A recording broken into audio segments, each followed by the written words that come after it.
میں نے اور آپ نے صحابہ کی سیرت پڑھی ہے، واقعات سنتے ہیں، لیکن ایمانداری سے بتائیے آج ہمارے دل میں وہ جذبہ موجود ہے؟ کئی مرتبہ دکھ ہوتا ہے، ہاں دل میں دکھ کی کیفیات ہوتی ہیں، اور کئی مرتبہ بندے کا دل کرتا ہے بندہ شیئر بھی کر دے، تو آج آپ سے کچھ بات شیئر بھی کرنا چاہتا ہوں۔ سیکولر لوگ، سیکولر ادارے چاہے مسکینوں کی خدمت کے لیے بنائیں، اس کے لیے خبریں آتی ہیں فلاں بندے نے اپنا گھر مختص کر دیا، فلاں بندے نے گھر دے دیا، فلاں ہسپتال کو جی کوٹھی دے دی، فلاں کو ساری جمع پونجی دے دی، فلاں کو ساری جمع پونجی دے دی۔ وہ ادارے جن کے اندر سیکولر لوگ چلانے والے، اور انہوں نے اپنی تنخواہیں 5-5 لاکھ مینجمنٹ کی لگائی ہوئی، اور انہوں نے اپنے بیچ میں اللہ کی بارگاہ میں آنے والی رقم میں سے حصے مقرر کیے ہوئے، اور پھر بھی کوئی ان کے ہسپتالوں میں چلا جائے، مسکین علاج نہیں ہو رہا، فیسیں پھر بھی موجود ہیں، ہسپتال بنا لیا ہے، فیسیں پھر بھی موجود ہیں۔ ان لوگوں کو تو آپ پیسے دیتے ہیں، ان لوگوں کو تو آپ ڈونیشن دیتے ہیں، ان لوگوں کو تو جو 1.5 ارب کا کوئی گلوکار بھی اگر پروجیکٹ لانچ کر دے، وہ 1.5 ارب روپے اس معاشرے سے اکٹھا کر لیتا ہے۔ اور دین کے ادارے اور مسجدیں جن کے پورے لمبے منصوبے 5-10 کروڑ کے ہوتے ہیں، وہ 5-10 کروڑ اکٹھا کرتے کرتے عمر بیت جاتی ہے۔ آپ کو بھی غور کرنا چاہیے۔ اللہ کی قسم ہمارے اسلاف میں سے ایسے اسلاف گزرے ہیں جو صرف اور صرف دین کی نشر و اشاعت، دین کے اداروں اور علماء پہ خرچ کیا کرتے تھے۔ ان سے سوال پوچھا جاتا تھا کیوں خرچ کرتے ہو صرف علماء پہ، اور کو بھی شامل کرو، تو آگے ہے جواب دیتے تھے زمین کی پشت کے اوپر، دھرتی کے اوپر انبیاء کے اگر کوئی وارث ہے تو علماء ہیں، انبیاء کا کوئی مشن ہے منشور ہے تو وہ تبلیغ دین ہے، انبیاء کی کوئی میراث ہے تو علم ہے۔ ہم یہ چاہتے ہیں کہ ہم اس کے علاوہ کسی چیز کے اوپر خرچ نہ کریں۔ آپ ذرا غور کیجئے، بندوں کی جان بچانی چاہیے۔ میں مانتا ہوں، میں اس بات کو نگیٹ نہیں کر رہا، کوئی مسکین ہے اس کو علاج کے لیے رقم چاہیے، ٹھیک ہے دینی چاہیے، لیکن یہ جو بیواؤں یتیموں کی مدد کرنے کا درس دینا ہے، یہ کن لوگوں نے دینا؟ آپ ذرا اس بات کے اوپر غور کریں، آپ نے شاید کبھی غور نہ کیا ہو۔ مسجد النبوی کے اندر ایک نماز کتنی نمازوں کے برابر ہے؟ باجماعت 1000۔ آج 1400 برس بیت چکے ہیں، جس مسجد النبوی کے اندر ہر بندے کی نماز باجماعت 1000 نماز سے زیادہ ہے۔ ان 1400 برسوں میں کتنی دنیا اور کتنی خلقت نے وہاں پہ نمازوں کو ادا کیا ہوگا؟ کیا ان نمازوں کا اجر و ثواب حضرت عثمان کو نہیں مل رہا ہوگا؟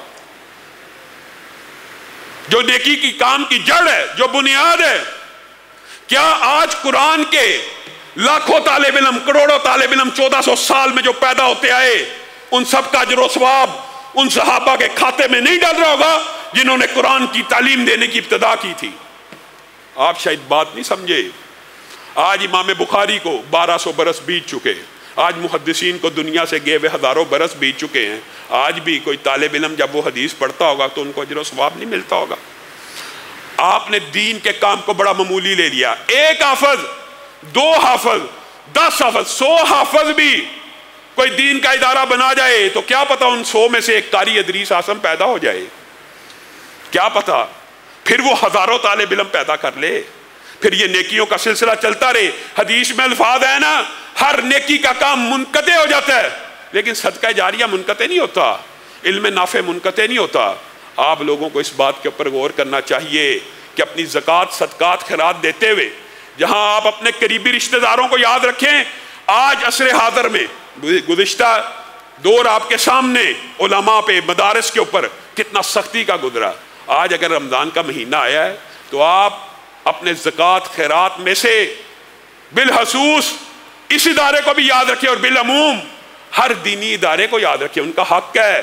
یہ وہی طالب علم ہے اللہ کی قسم جنہوں نے آپ کو، جنہوں نے آنے والی نسلوں کو، ایک بھی ان میں سے عالم پیدا ہو گیا پھر ہزاروں طالب علم پیدا کرے گا، پھر ان میں سے کوئی پیدا ہو گیا پھر ہزاروں طالب علم پیدا کرے گا۔ یہ سلسلہ ختم ہونے والا نہیں ہوتا۔ اس لیے اس دین کے کام کی سب سے زیادہ اہمیت ہے کیونکہ یہ انبیاء کی میراث ہے۔ دھرتی کی پشت کے اوپر حقیقت یہی ہے، اللہ سے ڈرنے والے بھی اگر کوئی ہوتے ہیں تو علماء ہی ہوتے ہیں، اور حقیقت بھی یہی ہے۔ یہ کسی مولوی کا فتویٰ نہیں ہے، یہ نبی محترم کا فیصلہ اور فتویٰ ہے کہ دھرتی کی پشت کے اوپر صحابہ تو نہیں رہیں گے، تابعین تو نہیں رہیں گے، لیکن علماء رہیں گے اور وہی نبیوں کے وارث ہوں گے۔ آپ اس میراث نبوی کو بڑا چھوٹا جانتے ہیں۔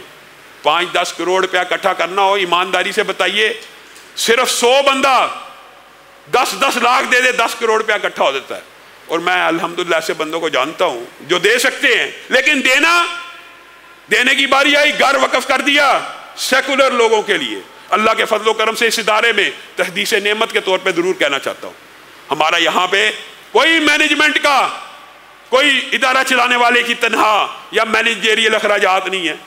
حیران ہو جاتا بندہ، وہاں پہ جو زکوٰۃ اکٹھی کر رہے ہیں، وہاں پہ جو مینیجر ہیں 5 لاکھ 10 لاکھ تنہائیں۔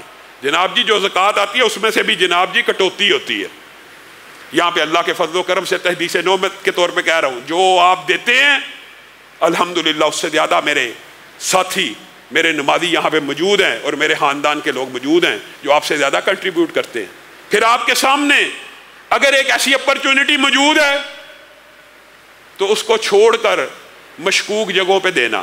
میں علاج کروانے کے حوالے سے مسکین کا، غریب کا، اس کی مذمت نہیں کر رہا یا اس کا انکار نہیں کر رہا، لیکن آپ لوگوں کو بھی تو سوچنا چاہیے۔